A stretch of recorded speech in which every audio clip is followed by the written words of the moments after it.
Alright, Shalom. First and foremost, I want to begin by giving all praises and glory to Yahweh, Bahashem, Yahweh Shai, Bahashem Kakodash, double honors to the elders and apostles of Great Millstone, and Shalom to you brothers that are laboring and pushing this word in truth and sincerity and with charity. I'm the brother Abraham from the camp here in GMS Chicago. Come to do another quick lesson through the Holy Spirit, Lord willing to be edifying. And in this lesson, kind of want to go into the Northern Kingdom, which consists of the 10 tribes, so-called Latinos, so-called Native Americans, which you got certain camps or certain beliefs out there that say that they are not Israelites. Okay, which going back to the curses of Deuteronomy, the 28th chapter, they fit those curses to a T, right?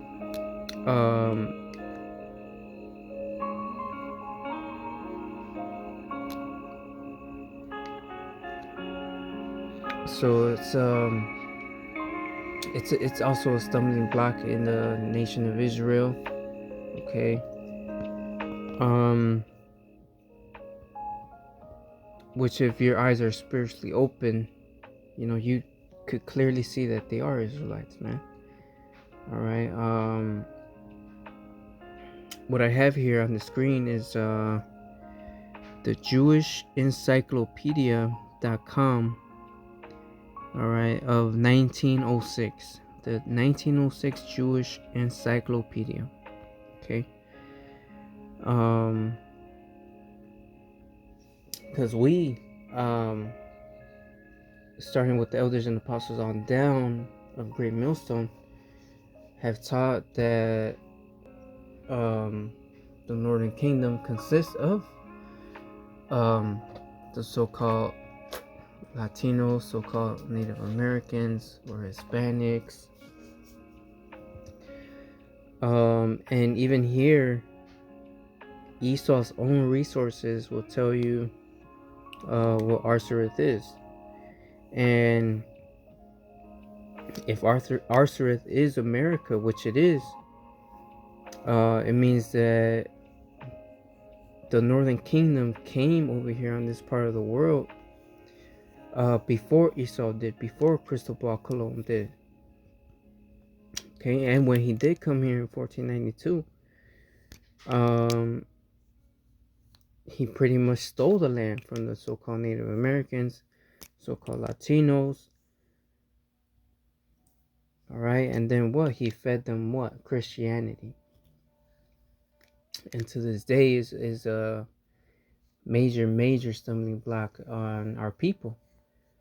Right? They're intoxicated with that wine of religion and Christianity, Roman Catholicism, white Jesus, Virgin Mary.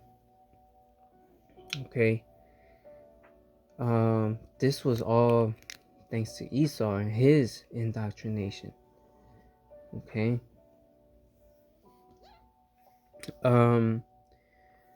So I'm gonna go ahead and read here at the top of the screen. It says by Morris Jastrow Jr. Kaufman Collar. Arsareth, the name of the land beyond the great river, far away from the habitation of man, in which the 10 tribes of Israel will dwell, observing the laws of Moses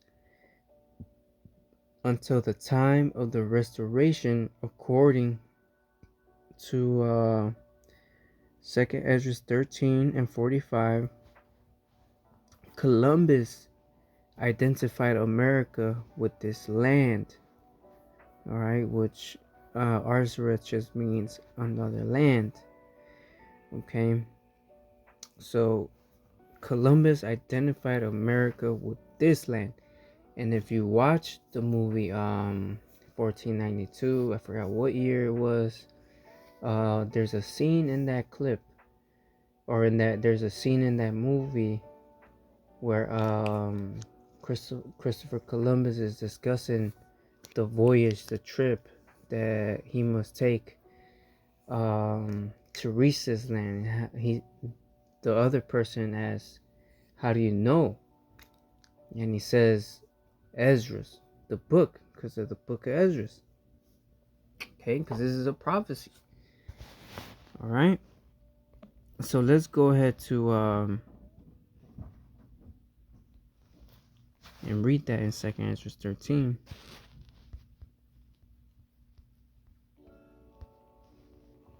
Second Esdras 13.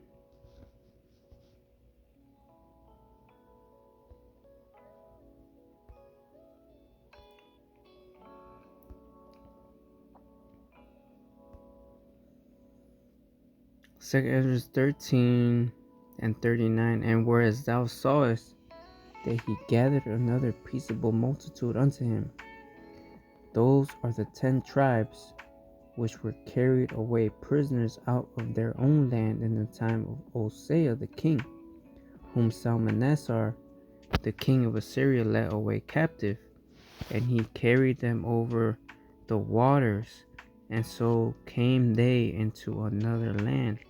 Right, because Northern Kingdom went to the captivity under the Assyrians. Southern Kingdom went into captivity under the Babylonians. Okay, it says, but they took this counsel among themselves that they would leave the multitude of the heathen and go forth into a further country where never mankind dwelt. So up until this point, mankind wasn't settled in America. It says that they might there keep their statutes, which they never kept in their own land. And they entered into Euphrates by narrow places of the river. For the Most High then showed signs for them, and held still the flood, till they were passed over. Alright, so the Most High guided them over here onto this land. It says, for through that country there was a great way to go, namely of a year and a half, of the same region, Salakia. And the same region is called Arsareth, or another land, right? So it took a year and a half to get to this part of the world, the uttermost part of the world, or the fourth part of the earth, as it says in Revelation, the 6th chapter. Okay, this is the utmost part of the earth, right? Because we all came from the east, right? And where's the utmost part of that, of the east, is west, which is over here on this side of the world in America. All right. So now let's go to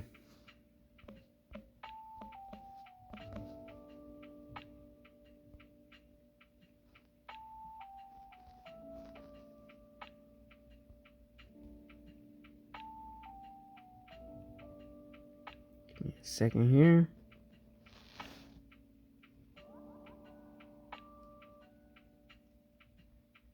Let me, while I look for the scripture.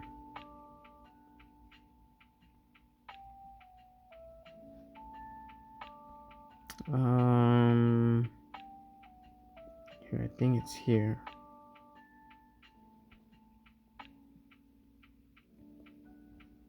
Well, it's not this one, but I'm gonna read it anyway to prove a point. It says 1 Kings 9 and 27. And Hiram, which Hiram, here, let me just read this at 26 verse 26. And King Solomon made a navy of ships in Eziongeber, which is beside Elath and the shore of the Red Sea in the land of Edom. And Hiram sent in the navy his servants, shipmen that had knowledge of the sea, with the servants of Solomon, and they came to Ophir, and fetched from thence gold 420 talents, and brought it to King Solomon. Alright, Ophir. America is the land of Ophir. Alright, the word Ophir means reduced to ashes. Okay, when you look it up in the blue letter, it means reduced to ashes, which is a omen for America. Okay, because it's gonna be what? Reduced to ashes. Okay, America is prophesied to be destroyed by nuclear fire, and the scriptures say, raise it even to the foundation thereof. Okay, there's not gonna be one stone left standing in this country. Okay, so it's a prophetic name, Ophir, reduced to ashes, because that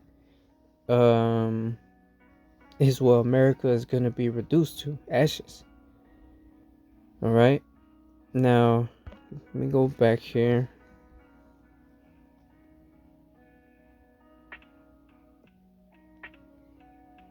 Okay, here it is. This is 1 Kings 10 and 22. For the king had it at sea a navy of Tarshish with the navy of Hiram. Once in 3 years came the navy of Tarshish, bringing gold and silver, ivory, and apes and peacocks. All right, so this it says once in 3 years came the navy of Tarshish. Right, when we read 2 Kings 13, it says it took them a year and a half when they got over here on this part of the world. Right, so it will take another year and a half to get back, and that's why it was 3 in total, because America, or Arsareth, or Ophir, all right, is what America is known as, and that's how long it took to get here by ship. Okay, and another thing what I forgot to mention is when Christopher Columbus, or Cristobal Colon, came on this part of the world, he said we could take these men captives, put them in subjection, and make them do whatever we want. And that's what he did. He did exactly that. Okay. But the main thing he was looking for was gold. Gold, gold, gold. Where is the gold? Okay. That's why, again, the land of Ophir.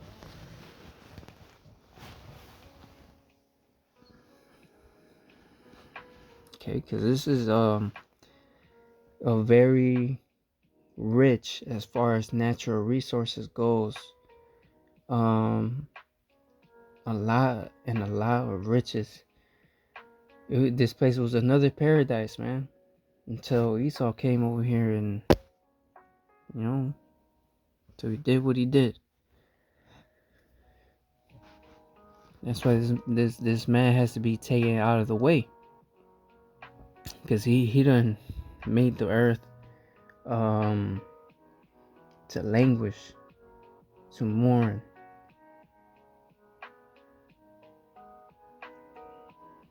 Okay, all creation is suffering under the rule of this devil. Okay, so let's also get the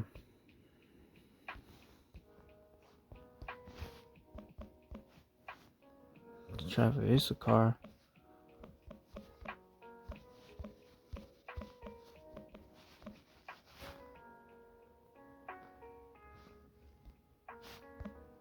That's not how it went. It's under understanding.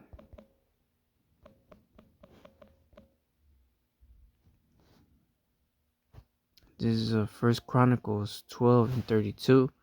And the children of Issachar, which were men that had understanding of the times, to know what Israel ought to do, the heads of them were 200, and all their brethren were at their commandment.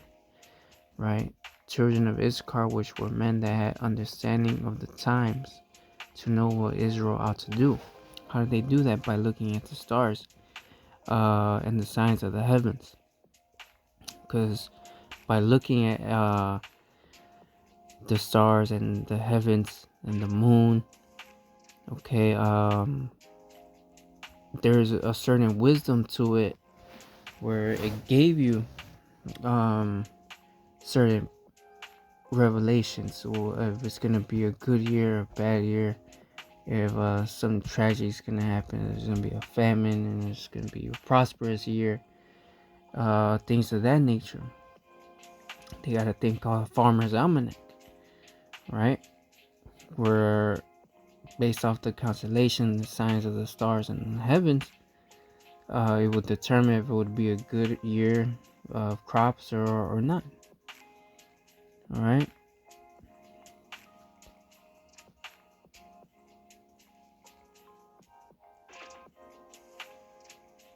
All right, and now even Esau has what the zodiac and things of that nature. But the truth is, we don't have the pure wisdom that comes with that. All right. But we're gonna get all that back in the kingdom. All right. All that matters is we know that we are Israelites. All right. The Most High chose us and favored us to be His people. All right. We know what we must know that's pertinent for salvation. All right. It'd be cool to know and understand the size of the heavens just by looking up and stuff, but like I said, we'll get all that back in the kingdom. All right. And this is what the Aztecs, the Mayans are known for, is the reading of the stars and the heavens. Okay, and not only this, but you also have the Moabite stone, which predates Columbus, and in this Moabite stone you have the ancient Paleo Hebrew, the 10 Commandments written. Okay, because even in that second Ezra 13, it says that they might keep their laws, which they didn't keep in their own land. Right, which even here they were going off. All right, still committing idolatry, still committing wicked acts. All right, and that's why Esau had to come over here and destroy everything, put us in captivity. It was a punishment for us. Okay, because Northern Kingdom was going off, and then when Esau Edom came over here, and damn near made everybody extinct, damn near by disease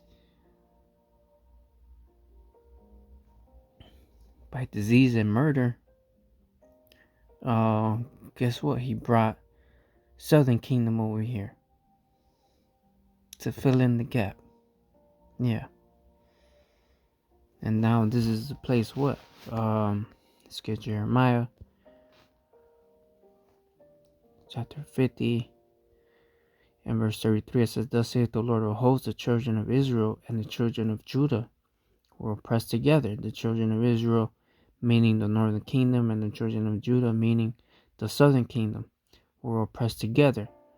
All right, and like I mentioned before, or even in 2nd Ezra 13, the 10 tribes that were led away captive under the Assyrians, right? Because The children of Judah, or the southern kingdom, went under captivity under the Babylonians. And all that took them captives held them fast. They refused to let them go. Where did this take place? It took place here, and it's still taking place here, because we are still yet to this day in our captivity. All right, here in America.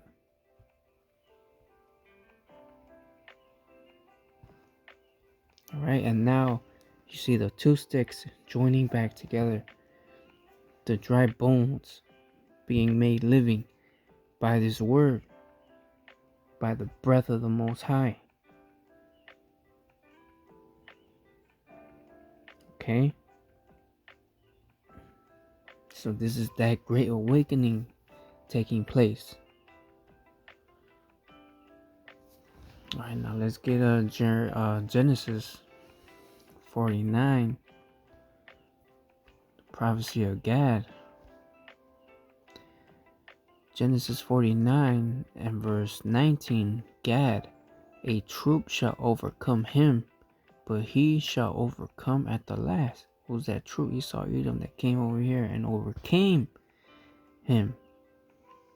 But what? Gad shall overcome at the last, and he will overcome at the last.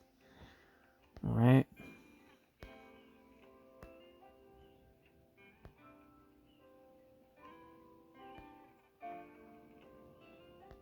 Okay, and this is what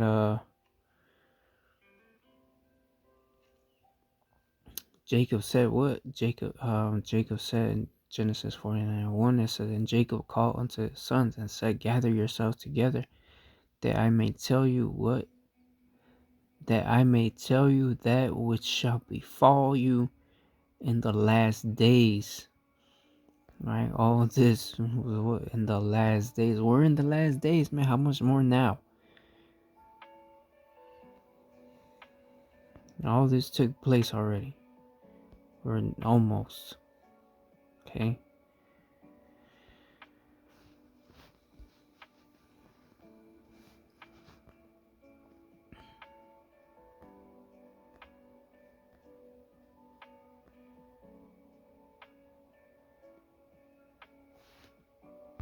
But yeah, man, that's pretty much it.